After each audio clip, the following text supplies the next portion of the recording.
Y el pintarroja tiene una característica muy especial dentro de los tiburones, que es una de las pocas especies que utiliza un sustrato, o sea, un lugar físico donde dejar los huevos, que es muy selectivo, o sea, que solo ocupa un tipo de sustrato, que en este caso es el alga parda, el güiro.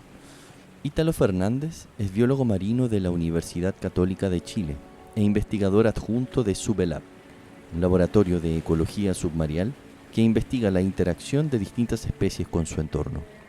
Una de estas especies es el tiburón pintarroja, habitante frecuente de los bosques de algas en el Pacífico Sur. Entonces la hipótesis es que si tiende a elegir los güiros más altos, lo que intenta hacer es mantener a los depredadores de los huevos lejos de los huevos. Que los depredadores se encuentran mucho en lo que es el suelo. Es mucho lo que hacen las aves, que anidan en los árboles. Pese a su abundancia, el pintarroja es una especie que podría desaparecer en determinadas zonas donde la extracción de su hábitat, el bosque de Huiro Palo, es descontrolada. ¿Y los depredadores de sus huevos quiénes son? Son los panchotes, el cangrejo del güiro, no sé si lo conoces. ¿El panchote tiene un depredador natural? El pintarroja. Cuando es adulto, eso sí. Entonces ahí ocurre como un ciclo en que yo le digo que es como la venganza del pintarroja, que cuando ya es más grande, para adentro. Si quieres saber más sobre este tiburón y todas las especies con las que se relaciona en la costa chilena, te invito a escuchar un episodio más de Radio Cochayuyo, un programa de entrevistas con sonidos del mar hecho en Concón. Mi nombre es Ítalo Fernández Cisternas, soy biólogo marino y actualmente me recibí hace muy poco de doctor en ciencias biológicas, mención en ecología. ¿Por qué elegiste la carrera de biología marina? Uy, una buena pregunta. Bueno, cuando chico siempre me gustó un poco, me gustó mucho el tema de los animales, de entender un poco los animales. Yo veía muchos documentales en la tele. También mi tío, que actualmente es geólogo, él compraba mucho estas revistas de National Geographic, y yo también cuando chico, bueno, no sabía leer, pero veía, o no me interesaba leer, pero veía las imágenes, la fotografía, y me gustaba mucho la naturaleza. Entonces yo siempre quise estudiar animales, el comportamiento, y ser biólogo. ¿Y por qué el mar? Extrañamente, no voy a decir que yo cuando pequeño me crié con el mar y esas cosas, como que nunca me interesó mucho el mar. Pero al momento de elegir qué carrera estudiar, yo decía, ya, entre biología y biología marina, yo creo que me causa más curiosidad la biología marina, porque se sabe mucho menos del mar de lo que sabemos de la tierra. Entonces dije, creo que sé más de la tierra que del mar, entonces yo creo que ahora me gustaría ver qué tal el mar. Y empecé a estudiar biología marina y me interesó, me sentí muy atraído por el tema de las especies. Yo muchas especies no las conocía, muchos animales no los conocía, y de ahí fue por un tubo, y creo que me gusta mucho la biología marina, la biología, especialmente la biología marina, sí. ¿Y en qué momento de ese proceso te empezaste a meter al mar? Sí, cuando la carrera, bueno, yo estudié en Santiago, entonces no había mar, pero la carrera nosotros los primeros años ya nos llevan a terreno, entonces ya nos llevan a entrar a las rocas, a meter los pies al agua, y después, cuando yo terminé la carrera, me fui a un laboratorio que es de estudios de ecología submarial. Submarial es que es bajo la marea, que es todo lo que es de la superficie del agua para abajo, y eso requería bucear. Entonces empecé a bucear y me encantó. O sea, ahora soy buzo, tengo certificación de buzo científico, buceamos hasta los 30 metros, y de ahí no he parado de meterme al mar. También hago surf, me gusta hacer apnea de vez en cuando, buzo y eso. Qué entretenido. ¿Y sientes tú que hubo un cambio, así como un antes y un después, desde que te empezaste a meter al agua? Sí, completamente. Bueno, bucear es muy, pero ya enfocándote en los animales, es muy distinto a lo que es caminar por el cerro. Uno ve un par de aves, si vas, levantas las rocas, ves algunos insectos, pero bucear, si tú te metes en un buen lugar, está lleno de animales, lleno de peces, lleno de caracoles, lleno de vida, lleno de ruido también. Entonces te abre un poco la mente de decir, en verdad no estamos solos acá, no somos el tema central, por lo menos bajo el agua, que no es nuestro ambiente natural como humano. te hace como ser más humilde también, un poquito. Y una vez que te metiste al agua, ¿qué seres, qué animales empezaron a llamar tu atención y en los que te empezaste a enfocar? Sí, los peces. Los peces tenían, me di cuenta que tenían mucha personalidad, hacían muchas cosas, estaban comiendo, estaban peleándose entre sí. Si uno se fija bien, incluso puede ver peces como en situación de aparearse, como haciendo como estos pequeños rituales de movimiento. Entonces los peces, y principalmente los tiburones, me llamaron mucho la atención, especialmente cuando tuve mi clase de vertebrados marinos, que te enseñan sobre peces, diversidad de peces, un poco de ecología, de lo que hacen. Eso me gustó mucho. Estamos cerca del litoral central, la bahía de Valparaíso. Acá, en esta bahía, ¿hay tiburones? Sí, bueno, está el clásico, que es el tiburón pintarroja, que yo creo que ya cada vez se está haciendo más conocido, que es el tiburón más abundante, que es un tiburón, por así decirlo, que se dice bentónico que se encuentra siempre en el fondo del mar, en las rocas especialmente. Pues como hasta 60 centímetros máximo de tamaño, es pequeño. Y también se ha habido avistamientos de tiburones pelágicos más grandes, puede ser tiburón marrajo, el tiburón, sí, como el tiburón marrajo, son como los que más visitan las costas de acá. ¿Y tú dirías que tienen una personalidad específica los tiburones? Uy, personalidad, sí. ¿Una forma de ser particular, especial? Sí, o sea, si lo comparamos con los peces, los tiburones son todos depredadores, en el sentido de que todos cazan alimento, no hay ningún tiburón herbívoro, por ejemplo. Entonces tienen esta personalidad de siempre estar buscando alimento. En tema como personalidad, así como mirándolo desde un carácter humano, actualmente se ha estado estudiando mucho la parte social, por ejemplo, de los tiburones. Hace poco salió un trabajo que vio que los tiburones del tiburón toro, por ejemplo, que no está acá en Chile, se ha visto que son muy sociables, como que se asocian con el mismo individuo, un mismo individuo se asocia con el mismo individuo durante mucho tiempo, muchos años. ¿Se hacen amigos?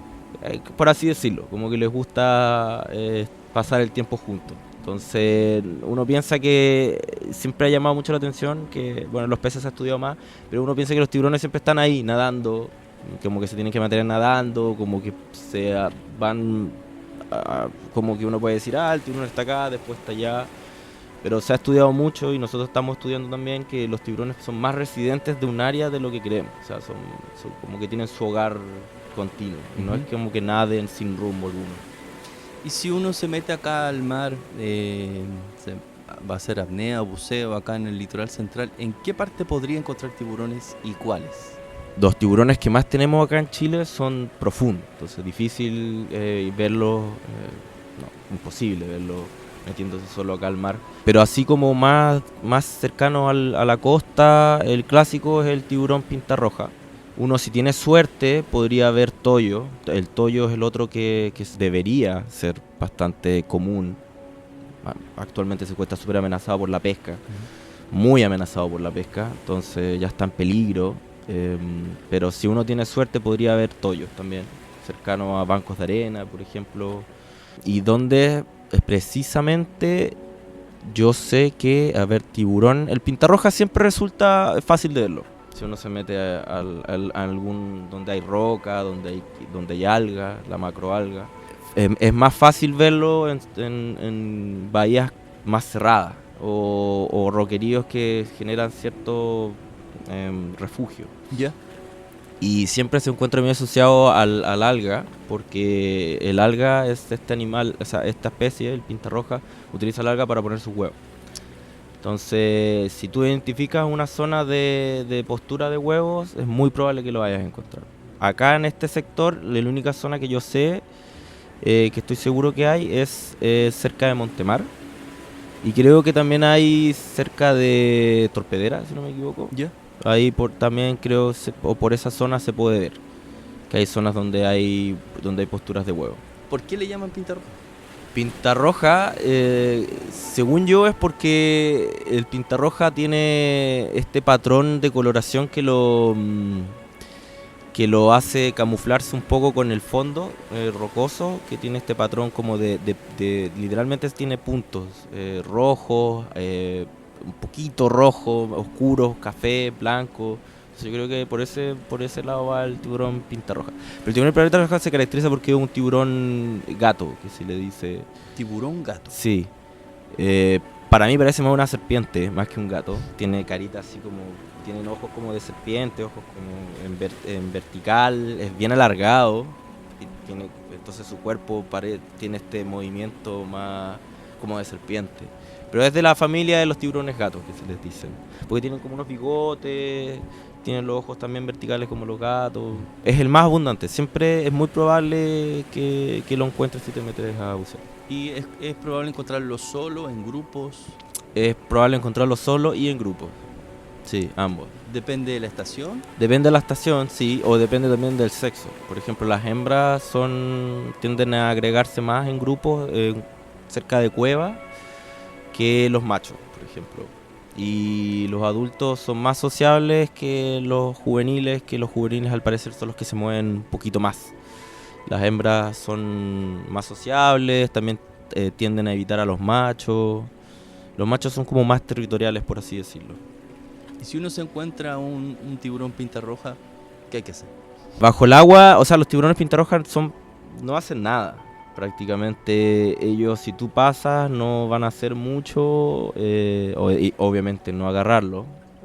Yo los he agarrado porque tengo los permisos para hacerlo, porque hice un estudio con ellos y son súper fáciles de manipular en el sentido que es yo que tengo el permiso, podría agarrarlo con cuidado y depositarlo como en estas bolsas que se usan bajo el agua para poder capturarlo y hacer los estudios que realizamos. Pero los pintarrojas no hacen nada, o sea, tú lo ves nadando, los ves en el día, se ve mucho como aposado en la roca, descansando, haciendo lo suyo. Tú puedes acercarte, verlo un ratito, sacarle fotos y no está en lo suyo, no como los otros peces que van y se arrancan.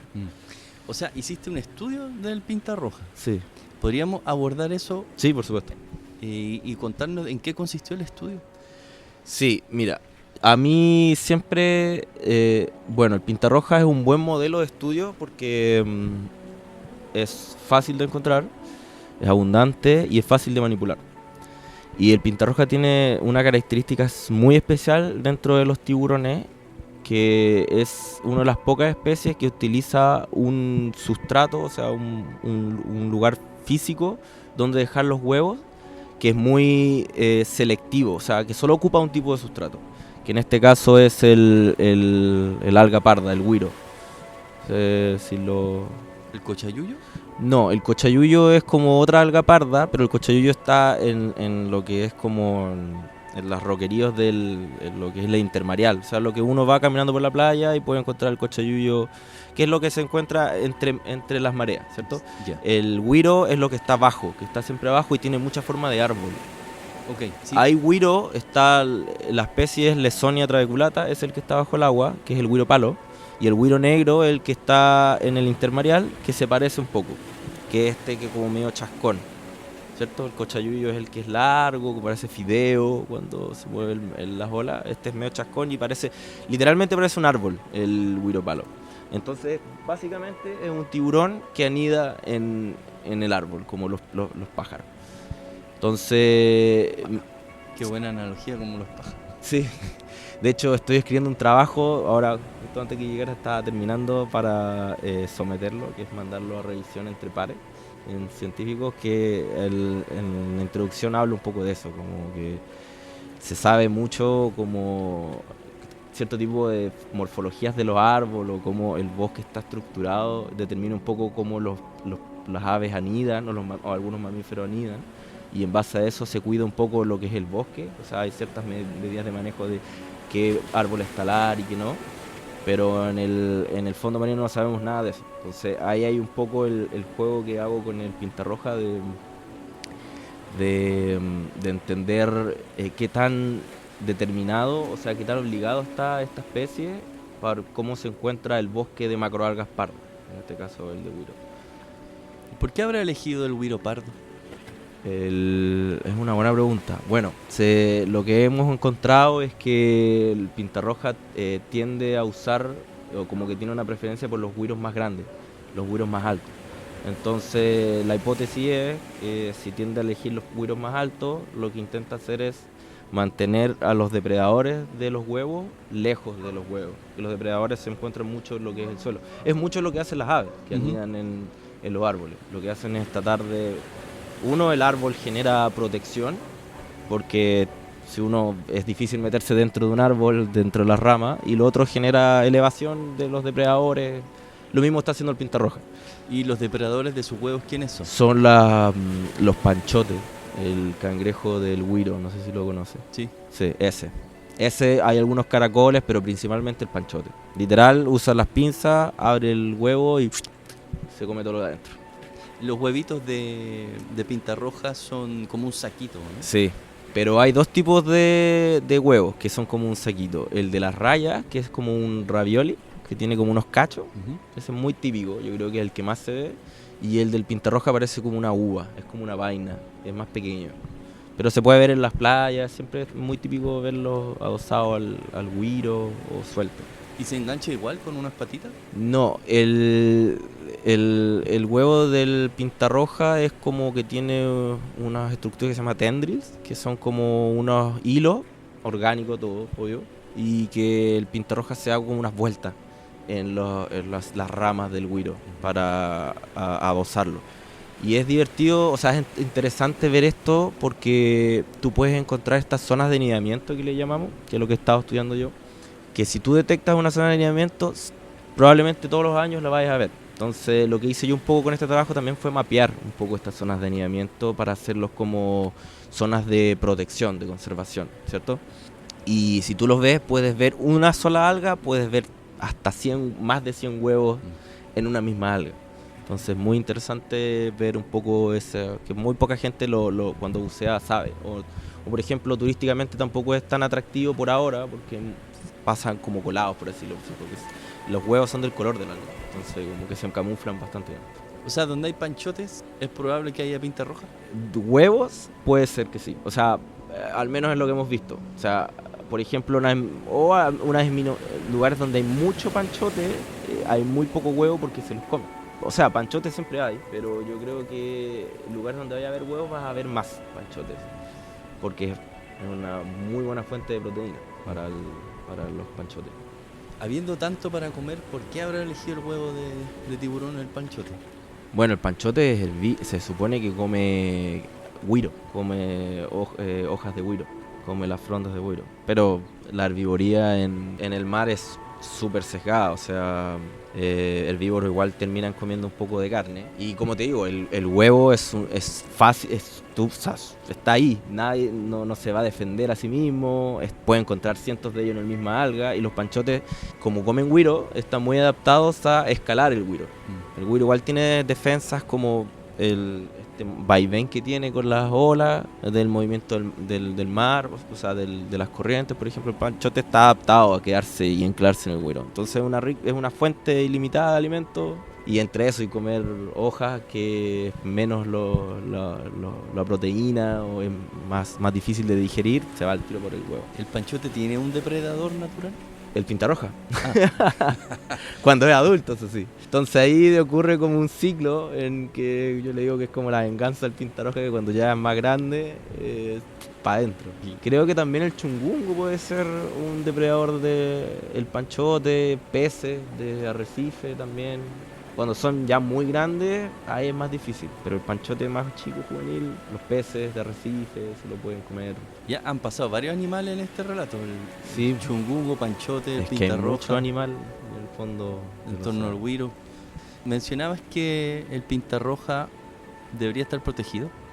También una buena pregunta. O sea, me hicieron una pregunta parecida en mi defensa de tesis doctoral. Me dijeron, oye, el pintarroja no está clasificado como amenazado, porque es muy abundante. Pero muchos de los trabajos que se estudian, o sea, que se revisan para catalogar a las especies como en peligro, son temas más pesqueros, si se encuentran amenazados por la pesca, temas de abundancia, de poblacional. Es interesante porque a pesar de que el pintarroja es bastante abundante todavía para ser un tiburón, se sale harto en lo que es la pesca como bycatch, que es como todos estos animales que salen en la pesca pero que no son objetivo de pesca. Algunos están vivos y los devuelven al mar, pero otros muertos ahí, y yo he visto que hay pescadores que tiran la red en puntos donde justo se agregan en la estación del año y en el lugar del año donde se agregan para reproducirse, y he visto más de 30, 40 pintarrojas adultos muertos en el bote. Pero aquí va el otro punto, es que por lo que hemos estudiado, el pintarroja depende mucho del alga, del güiro, específicamente el Lesone traeculata, que es el nombre científico de la especie del güiro palo. Uno, porque es el único sustrato donde pone los huevos. Y dos, hemos visto que los pintarrojas son muy residentes del bosque, es lo que le llamamos el bosque submarino de macroalgas pardas. De ahí también te puedo hablar mucho, porque es lo otro que estudiamos mucho. Pero bueno, el pintarroja le gusta estar ahí. Y lo que pasa es que actualmente el bosque está siendo muy amenazado por la sobrepesca.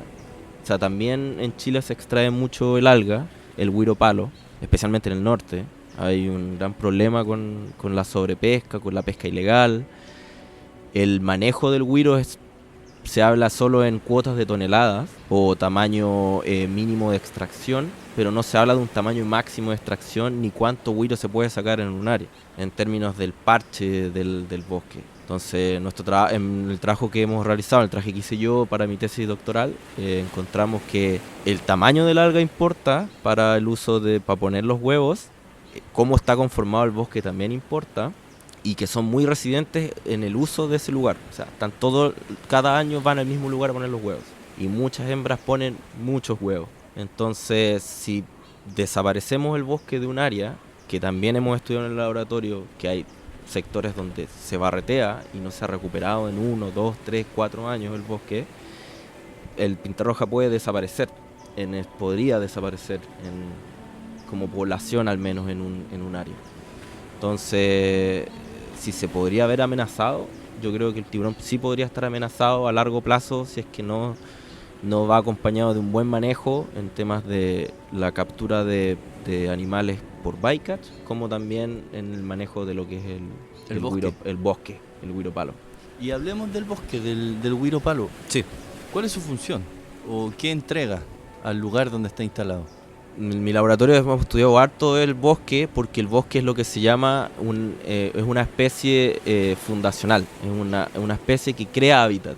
Entonces el bosque de macroalgas pardas es un hábitat, como lo que es el bosque esclerófilo acá en la zona central, o el Amazonas, o cualquier lugar. Donde hay bosque hay complejidad, y donde hay complejidad hay especies.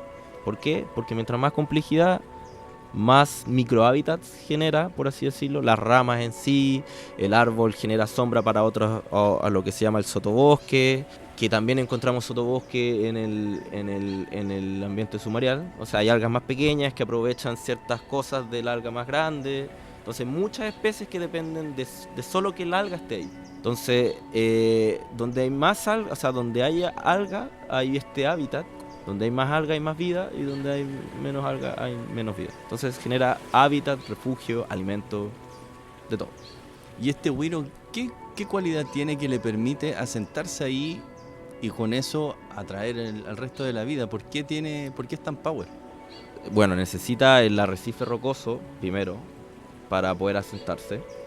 O sea, cuando la espora llega y se asienta, después es como un árbol que necesita el sustrato adecuado. En este caso el arrecife es la roca, ciertas cualidades de corriente, de temperatura, y ahí ya creciendo, sin ningún herbívoro se lo come, puede crecer a tamaños de 2, 3 metros, tener un diámetro de 60 centímetros, 70 centímetros, puede ser muy viejo. Entonces tiene una vida larga, y frente a las condiciones adecuadas genera este ambiente propicio para que otras especies se asienten y generen este vínculo. O sea, no sé cuántos millones de años lleva ya el güiro acá, pero se encuentra a lo largo de todo Chile. Entonces ya todas las especies que se encuentran acá han coevolucionado un poco con el güiro, ¿no? Como el pintarroja, que utiliza solo ese güiro para poner los huevos. ¿Qué otras especies conviven en el bosque del güiro? Hay de todo: caracoles, erizos, chitones, al chungungo le encanta el güiro, crustáceos, jaivas, lo que son llamados los peces de roca también, muchos son los que aprovechan mucho el bosque de Huiro. ¿Cuáles son los peces de roca? Peces de roca es todo lo que se denomina como los peces de arrecife, que al igual que los peces que están asociados al coral en ambientes más tropicales, que solo se encuentran ahí, los peces de roca es lo mismo, solo que se encuentran asociados al arrecife rocoso en este caso. Y como el arrecife rocoso está asociado, o sea, las algas están asociadas al arrecife rocoso, los peces de roca, muchos de ellos también interactúan mucho con las algas. Peces de roca podemos, los clásicos que se conocen, la vieja, peje perro también, más al norte, el vilagay, cebaste, que es el cascajo, el rollizo, el blanquillo un poco también, la mulata, tenemos el hacha, tenemos la girela, que es el baunco, los lenguados también están muy asociados a la roca, el congrio colorado, que ese es un poco más profundo, pero si uno va más profundo puede llegar a verlo encuevado. Yo he visto buceando. ¿Y viven por niveles? ¿Algunos más profundos, otros más Sí, arriba? sí, lo interesante, y aquí podemos entrar en otro tema también que hemos estado estudiando, es que el arrecife rocoso se encuentra en una gradiente de profundidad. La costa chilena, a diferencia, por ejemplo, lo que ocurre al otro lado en el Atlántico, en Brasil, la plataforma continental, el talud continental, cae abruptamente. Es decir, uno puede meterse al agua y caminar y caminar y caminar y caminar y caminar y todavía el agua te llega hasta acá, como hasta las rodillas, pero en Chile uno se mete un poquito y empieza a bajar, a bajar, a bajar. Entonces solo en 100 metros para allá podéis encontrar 60 metros de profundidad en algunos lugares en Chile. Entonces los peces, dependiendo de cuán abajo esté, las condiciones son distintas. Tenemos la mezcla de agua es distinta, la temperatura es distinta, tenemos lo que se llaman estas termoclinas, que es donde a unos cuantos metros ya la temperatura cambia por temas de corriente, también la penetración de la luz es distinta. Pasados los 30 metros ya no hay un bosque de Huiro, sino que cambia para un hábitat que está dominado por esponja. Entonces, como el hábitat cambia y las condiciones ambientales cambian, la comunidad de peces también cambia. Hay algunos peces que les gusta estar más en la superficie, 5 metros, como es el baunco, y hay otros que son más depredadores, que son más profundos, como el cascajo o el congrio, por ejemplo, les gusta estar a 30, 40, 50 metros. Y claro, allá esponjas hay en el bosque, pero dominan más en ambientes más profundos. Y podemos encontrar incluso corales fríos, que son como las gorgonas también, que son estos corales medio que son rosados, que se encuentran como en puntos más profundos y en puntos más específicos. Por ejemplo, en Algarrobo hay un punto, en Pichidangui, si no me equivoco, también hay un punto que se pueden ver estos corales fríos, y que son básicamente, como llega más luz, las algas dominan en las zonas menos profundas, aprovechan la luz, pero como hay menos luz, ahí ya domina todo lo que son los filtradores, los corales, las esponjas, los briozoos. ¿Las esponjas son filtradoras? Sí. ¿Qué significa eso? Que están adaptadas a hacer circular el agua, que desde el exterior hacia el interior de ella, y después que salga de nuevo el agua, y están adaptadas a comer todo lo que se encuentra flotando en el agua. ¿Vegetal, animal? Todo. Material orgánico particulado, así se llama. Que es como lo que se como acá, como el aire es distinto, el agua es más denso, entonces puede transportar mejor partículas de lo que sea. Puede ser materia orgánica, escama, de todo lo que haya disponible para comer. ¿Y cuál es la especie o el pez menos común que has visto? Bueno, el pez, yo creo que no sé si es menos común, pero solo aparece como en condiciones ideales y que es bien extraño, es la anguila babosa. No sé si la conocen. No, para nada. La anguila babosa es un pez sin mandíbula, por ende es un pez muy antiguo. Viene de un linaje que es más antiguo que los peces que existen actualmente, porque no tiene mandíbula. Dentro del linaje de la evolución, los primeros peces todos fueron sin mandíbula. La mandíbula apareció como una adaptación evolutiva que generó esta explosión de nuevas especies, porque fue una novedad. Fue como, ahora puedo consumir cierto tipo de animales porque ahora puedo mascar o puedo succionar o esta cosa. Pero antes, antiguamente, miles de millones de años, los peces eran sin mandíbula, y este pez la anguila babosa salió de este linaje y se quedó así. Es pariente de las lampreas, no sé si son de agua dulce las lampreas, no sé si las conoces. Son estos peces que son alargados y tienen como la boca así como un chupón y tienen dientes así, parecen sanguijuelas las lampreas. La anguila babosa es lo mismo, pero se llama babosa porque genera un moco que literal si tú lo agarras empieza a generar como una masa viscosa que es para los depredadores. Ningún depredador se va a comer la anguila babosa porque genera este moco que es imposible comérsela. Y ahora, ¿por qué digo que no es difícil de verla ante las condiciones ideales? Las anguilas babosas son carroñeras. Entonces nosotros cuando tiramos mucho estas cámaras con carnada, aparecen así por montones. Y es un animal muy raro, no tiene ojos. Tiene como unas manchas blancas que son como una especie de ojo, tiene unos bigotes. ¿Y vive bajo la tierra? O sea, bajo la arena. Se esconde bajo las rocas. Son los típicos que aparecen cuando muestran como estas ballenas muertas y están ahí, pero haciéndose la chupete. Ahí, está lleno de eso, ahí comiendo y son bien desagradables de ver. Yo creo que a la gente no les gustaría verlas. Los pescadores las deben conocer cuando tienen carnada, aparecen y están llenas de eso. Pero yo creo que es el animal más raro al menos que he visto buceando. La primera vez que vi uno lo conocía pero en libro, pero la primera vez que vi uno fue bien extraño porque ese moco y se te pega y después, no, es terrible. ¿Y ese está acá Sí, en Chile? En Chile. Insisto, si alguien tira carnada en el agua lo va a ver, seguro. Aparecen pero así. En 5 minutos ya tienen un olfato increíble y aparecen. Por eso siguen en la Tierra, porque tienen estas adaptaciones únicas que le han permitido mantenerse y no extinguirse. Y está por montones. Yo podría quedarme hablando acá todo el día. Yo también, de hecho. De hecho, deberíamos repetir otro Ya, episodio. Ya, porque todavía hay hartas cosas que contar. Sí, muchas gracias. No, gracias a ti.